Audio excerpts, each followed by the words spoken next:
Tonight, we're going back to Guatemala, where an Erie eye doctor and local donors are helping bring sight to millions of people in developing countries. This is part 2 of our 4-part series, Seeing Hope, Vision for the Poor. So they treat the wealthy, and they provide the best care in Guatemala. The wealthy don't have to go to Miami any longer.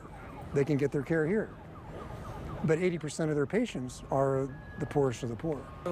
The eye hospital Erie's own Dr. Doug Villela helped create in Guatemala served as the only eye care for 1 million people in the country's north. But there was one problem: cost. It was expensive to run a free clinic with no money coming in. They needed a better business model. Through the International Eye Foundation, the doctors learned about the sustainable business model for eye care developed at the Erie Eye Hospital in India. Dr. Mariano Yi put it best. We are like the Robin Hoods, but we are not stealing from people, But if someone comes with us who has more means, we charge the same, but some of that money goes to help the poor.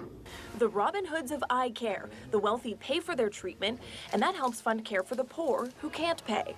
Dr. Villela and Vision for the Poor helped Dr. Mariano adopt this model in his private practice in Guatemala City as well.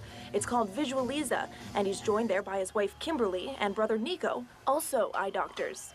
If you live in a third world country, and if you walk around, you see a lot of poor people, and that moves you, You see people who are being blind for 10, 15 years, even here in the city. So you can help them. Why not?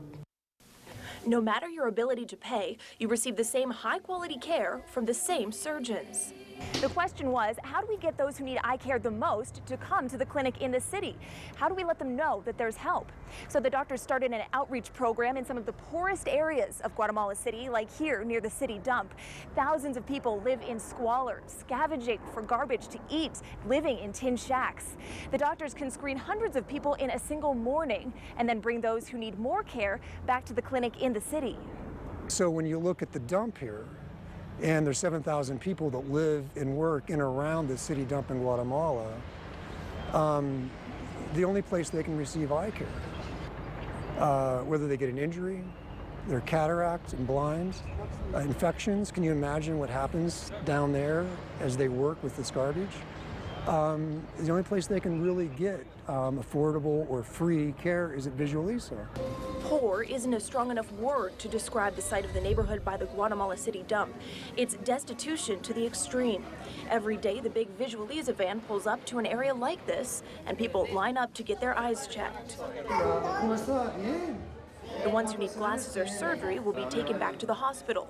It was an outreach much like this one, where doctors found 76-year-old Maria Luisa, who had been blind from cataracts for years. We have always been very, very poor, and we didn't know that she will see again with the surgery. And that's why she's crying now, because she said, I don't know if I'm gonna see, even though the doctor said that she will see. They didn't know. Thank God, I was so happy, because I cannot tell you that I see clearly, completely, but I can see, and it'll be better, thank God. Word of the hospital's outreach spreads quickly through the small villages, and it also began to spread through Dr. Villela's friends in Erie. Jason Robertson is a business owner from Fairview who met Doug in a Spanish class. The more Doug talked about his work in Latin America, the more it piqued Jason's interest. He decided to see it for himself. Oh, yeah? Well, one of the reasons to go and look is to see, is this real? Is this a boondoggle, or is the money being misspent? And it's not. These are highly trained specialist doctors, indigenous, local guys, and providing world-class health care at a very low cost to people. They just need to be set up with the equipment and the infrastructure to make all this happen, and then it's self-sustaining. Robertson has traveled with Dr. Villela to many outlying areas that otherwise would never know about the care available to them. You think that somehow it's automatic, this is available, people are going to line up and do it. But, it's a big deal to leave your village and go into the big city for a few days and have someone operate on your eyes. Most Americans going to a hospital down the street would be stressed out by that. Many of the patients braving surgery in the city are children, some even infants, like 8-month-old baby George from Belize. See his story next time on Seeing Hope, Vision for the Poor.